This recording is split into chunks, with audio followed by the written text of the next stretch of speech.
Jobs with the fastest pay growth. That's what we're going to be talking about today. But before we get into that, gently tap the like button in order to defeat the evil YouTube algorithm, as always. On this channel, we talk about personal finance, college degrees, careers, and opportunities that are going to lead you to success. We also talk about avoiding some of the common financial traps that are so easy to fall into. And if that sounds like something that you're interested in and you haven't done it already, go ahead, hit the subscribe button, ring the notification bell so that you never miss a video. Now with that out of the way, let's jump right into it. We are going to talk about number 10 on the list, which is going to be user experience designer. This is also known as UX, UI designer, user experience, user interface designer. There's a lot of different names for it, but basically this is all about designing websites and applications and things like that that are extremely user friendly. We're talking about the usability, the usefulness, desirability, how easy it is, how ergonomic it is. Frictionless. And of course, when all of those things are better, the product is much more likely to be purchased. So the median base salary in November of 2015 was about $70,000 a year. In 2018, it was about $75,000 a year. And in 2019, it's over $77,000 a year. So the wage growth from 2018 to 2019 was about 2.75%, and the wage growth from 2015 to 2019 was about 9%. That is really, really good. Most professions are not going to be gaining 9, almost 10% wage growth over a 4-year period. Now, this is one that only requires an associate's degree, generally speaking, to get into it. Some people can even break into it without an associate's degree. Now, the cool thing about this one is it is technical. It has that technical side of things, but it also is very artistic. Now, I've talked about this a lot on the channel, but artistic type professions are very popular. Just about everybody wants to go into them. And so unfortunately, they usually get saturated relatively quickly. And it's gone. However, UX, UI designers have a ton of different skills, and it's not just the art part, they also have those technical skills as well. We're talking about branding, typography, icons, extensive skill with design and prototyping tools, and all other types of design skills, and when you put it all together, it's like, whoa.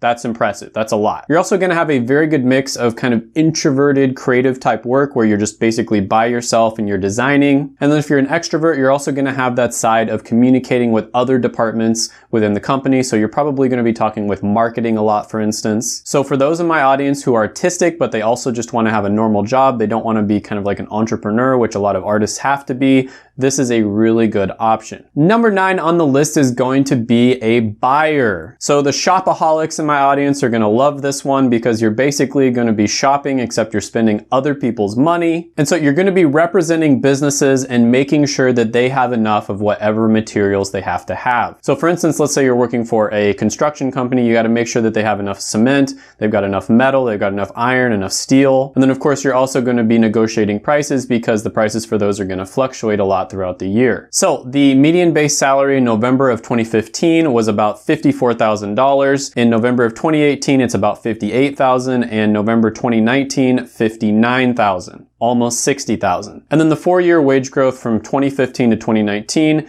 is going to be 9.1%. So personality-wise, this is going to be one that's going to be better for people who are a little bit more outgoing and social. The reason for this is because you're going to be forming relationships with different vendors and sellers. And let's say, all of a sudden nobody can get a hold of any concrete. You're going to want to have a relationship with somebody, so they put you at the top of their list. This is what's going to make you extremely valuable to your company. And getting supplies can range anywhere from just getting basic office supplies for an office, all the way to ordering a bunch of, concrete or rebar or anything like that for a construction company. So you're basically responsible for making sure that the company has enough of whatever supplies that they need. And if they ever need any extra supplies, you're the person that they go to. Next one on the list is going to be an information technology manager. So basically all of the information technology within an organization is going to be managed based on the needs of each individual organization.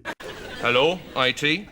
Have you tried turning it off and on again? That's what IT management is all about. So in 2015, the median salary was going to be about $79,000. In 2018, it's $83,000. And in 2019, it's $86,000. So the 1-year growth was about 3.18%, and the 4-year wage growth was 8.16. So this one has been growing really steadily over the last 5 years, and last year it grew quite a bit. Now this is one of those fields where technology is evolving so quickly. It's evolving every single day. way, and so you really have to be on your toes and you have to stay updated. Technology is also one of those careers, and I've said this so many other times, where you can get a job pretty much anywhere in the world. There's a lot of careers out there where sure, you can get a job, but you're gonna have to move somewhere and it might not be a place that's desirable. With a lot of the different technology careers, you can literally move anywhere you want. Some of them you can even be remote. There's a lot more to this career than asking people whether they tried turning it on and off again. You'll have to constantly be learning, getting new certifications, but you're also going to get rewarded really well for that. This is a great career if you're somebody who likes problem solving and being really helpful. Number 7 on the list is going to be data analyst. Now you're probably noticing a trend here. There's a lot of technology related careers. And basically what you're going to be doing here is you're going to be studying, modeling, inspecting all different types of data. And the goal of doing this is to organize and understand the data in such a way where you can make real life decisions. Now in 2015, they were making around $57,000 a year. In 2018, it's $61,000. And in 2019, it's about $63,000. That means it's grown about 2.7% in the last year. And over the last 4 years, it's grown 10%. Now this one will be a really good combination of hard analytical skills as well as communication skills. You're gonna have to be able to understand and analyze the data on a pretty high level, but at the same time, you're also going to be able to communicate that data in layman's terms to business people who aren't as technical. You're gonna be talking to managers and executives and telling them what your conclusions are based off of the data and why that is. Then you can suggest changes that you can make in order to make things more efficient. So there's some other careers that I've talked about before, like data scientist, for instance. That's definitely more on the analytical and technical side of things, whereas data analysts basically just understand the data so that they can communicate that data to managers and executives. So it's a little bit less technical and a little bit more communication. Number 6 on the list is going to be a design engineer. All right, so design engineering is basically exactly what it sounds like. So as a design engineer, you're going to be focused on the engineering side of things, so the practical side of things, but it also does have a little bit of an artistic side as well. So in 2015, they were making around $69,000 a year. In 2018, they're making $71,000, and in 2019, they're making $74,000. This is a 1-year wage growth of about 3.6% and a 4-year wage growth of 8%. Now, there's a lot of mechanical engineers, for instance, that go into design engineering. There is some art to this, but unfortunately, when I was looking it up, it's not as much as you might think. You will be working with computer-aided design, also known as CAD, but it's mostly about making things work. You're going to be paying a lot of attention to schedule, cost, efficiency, and manufacturability. You have to balance all of these different things and make a final product that makes everybody within the company happy. Number 5 on the list is going to be a sales manager. So basically, you are going to be a manager of your own sales team, and you're going to coach and prepare that team to make as many sales as possible within a company. In 2015, they were making around $58,000 a year. In 2018, they're making $63,000, and in 2019, they're making $65,000 on average. That means the 1-year wage growth is about 2.8%, and the 4-year wage growth is 11.9, almost 12%. So one unique thing about this role is you're going to be in the field seeing customers, because you're going to be, watching your sales team interact with customers. You're either going to be directly there, out in the field, or you're going to be listening to them talking on the phone. But at the same time, you're also going to be interacting with people within the organization. So that kind of gives you a unique perspective. A lot of the time, people within the organization don't actually interact with customers, and so that gives you a really good perspective and a unique chance to teach them. Now, of course, you'll be keeping track of what's known as KPI, or key performance indicators. You'll be motivating your salespeople, figuring out how to get the best performance out of them. You're going to really want to get to know your team, what motivates them, what their strengths are, what their weaknesses are. This is another really good one, and it's growing extremely fast. Number 4 on the list is going to be a surprise, and it's going to be a truck driver. I don't think I need to explain what this one is. In 2015, they're making $49,000 a year. In 2018, they're making $55,000, and in 2019, they're making $56,500. That's a 1-year wage growth of 2.6% and a 4-year wage growth of 13.4. Now, the cool thing about this one is you don't need any schooling whatsoever to get into it. You can literally graduate from high school,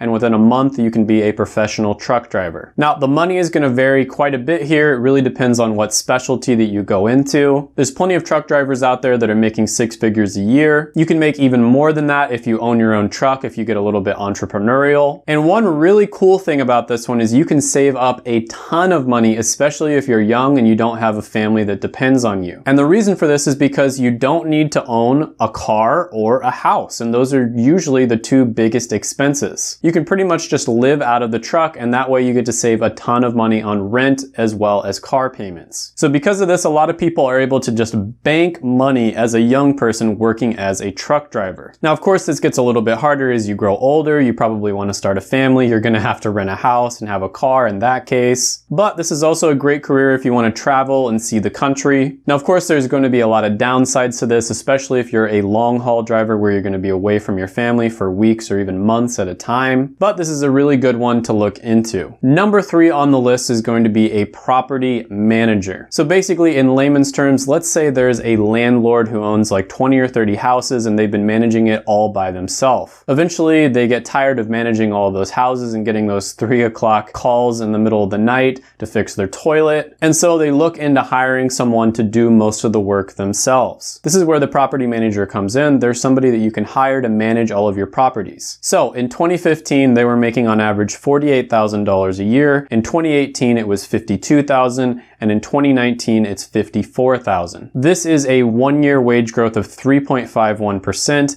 and a 4-year wage growth of 13.3%. This is also another career where you do not have to have a college degree in order to get into it. You can get into property management right out of high school if you want to. It's kind of similar to being a real estate agent. So there's a ton of different things you do here. You would of course advertise to find tenants. You would also kick them out if you have to. You'd be collecting rent. You'd be keeping up maintenance on the properties as well as maintaining the properties themselves, and you'd be taking care of all the legal aspects of owning and renting a property. It's a lot of work, but that's why they get paid so well. Number 2 on the list is going to be a claims adjuster. So this is basically the person that you talk to after you've gotten into an accident, for instance. So I'm sure a lot of people who are watching this video have been rear-ended or they've had a minor accident before. So you give your insurance company a call, you tell them what happened, and then a few days later somebody calls you back, and that person is usually the claims adjuster. So in 2015, they were making $48,000 a year. In 2018, they're making $53,000, and in 2019, they're making $55,000 a year. This is a 1-year wage growth of 3.69% and a 4-year wage growth of 12.9%. This is another one where you don't have to have a degree in order to get into, although there will be some training. So you're going to spend quite a bit of your day talking to people on the phone about whatever accident happened to their house, whatever insurance claim that they're filing. For instance, you might be talking to people about the details of a car wreck. So a few years ago, I was driving on the Las Vegas Strip, and all of a sudden I hear this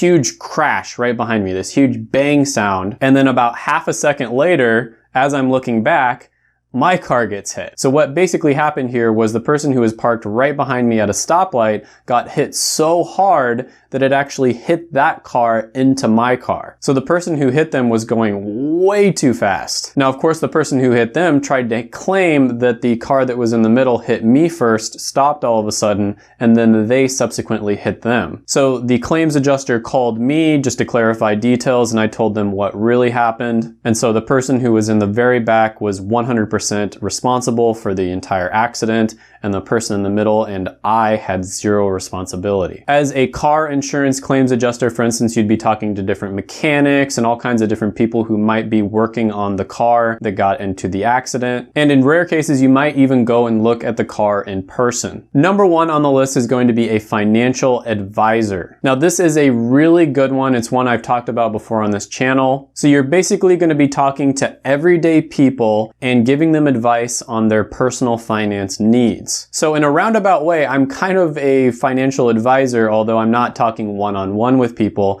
I'm just giving advice on my YouTube videos. But this is a really good career, and I think it's one that's getting more and more popular. And you'll be giving people advice on investing, saving, getting real estate, as well as planning for retirement. Now, in 2015, they were making around $48,000 a year. In 2018, it's $54,000, and in 2019, it's $57,000. So this is a 1-year wage growth of 4.8%, which is insane, and a 4-year wage growth of about 17.8%. Again, this one makes me really happy because I like seeing normal people get educated about personal finance. I think this is something that should be taught in school. It should be mandatory, but for some reason, reason it isn't. Now, I will say that not all financial advisors give the best advice when it comes to investing. I've done extensive research on this, and I've seen some here on YouTube that will give you good advice, but not the best advice. So for instance, I always advise investing in what's known as an index fund, and you can look that up if you haven't already. I've made many videos about it. However, a lot of personal financial advisors will tell you to invest in a mutual fund, which is similar to an index fund, but it's just not quite as good. The big difference there is a lot of mutual funds will give some type of incentive to people in order to recommend their service. So the personal financial advisor will likely get some kind of payment for you if you decide to sign up. Whereas with index funds, that's really rare just because of the fact that there's such a low cost in order to sign up for an index fund. They don't really make all that much money off of you. So again, this is good advice, but it's not great advice. I'm not saying they're scammers or anything like that. I'm just saying that they're not giving you the best advice because of the fact that they're incentivized to give you the second best advice. Another thing that I've been seeing is them recommending that you sign up for life insurance when the truth is that not everybody needs life insurance. It's something that's good for a very specific